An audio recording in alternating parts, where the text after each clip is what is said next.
అజ్జా ambulance నుండి stretcher కింద పడ్డది. అరే కారు గుద్దుకున్నది. పల్టీలు కొట్టుకుంటూ పోయి డివైడర్ కు గుద్దుకున్నది. ఇంకో దిక్కు అంబులెన్స్ ఓడు పక్కకు పోతున్న ట్రక్కుకు టక్కర్ పెట్టుకుంటూ పోయిండు. దేవా, మరి ఆ ర్యాష్ డ్రైవింగా లేకుంటే డ్రైవర్ కి ఏమన్నా అయిందా? ఎందుకు ఇట్లా జరిగింది, ఇది ఎక్కడా ఏం కథ అనేది తెలియదు గాని చూస్తుంటేనైతే ఒళ్ళు జల్లుమంటున్నది. లేనోళ్ళ స్ట్రెచ్చర్ మీద పేషెంట్ ఉన్నట్టయితే లేదు.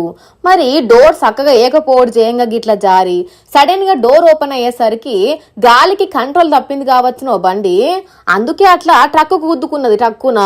అసలు ఇది నిజం వీడియోను ఏఐ తోటి చేసిండ్రో కదా పాడై. ఈ నడుమనైతే ఒరిజినల్ దానికంటే ఎక్కువ ఒరిజినల్ గా తయారు చేసి పాడైతున్నారు ఆ ఏఐ తోటి. ఇక్కడ లెఫ్ట్ సైడ్ ఒక బండి రివర్స్ లో వస్తున్నట్టుగా అనిపిస్తున్నది. గంత పెద్ద రోడ్ల గట్లెందుకు వస్తుంది కాబట్టి ఇది క్రియేట్ చేసిన వీడియోనే కావచ్చు గాని ఒకవేళ నిజమైతే ఏందన్నట్టు పరిస్థితి.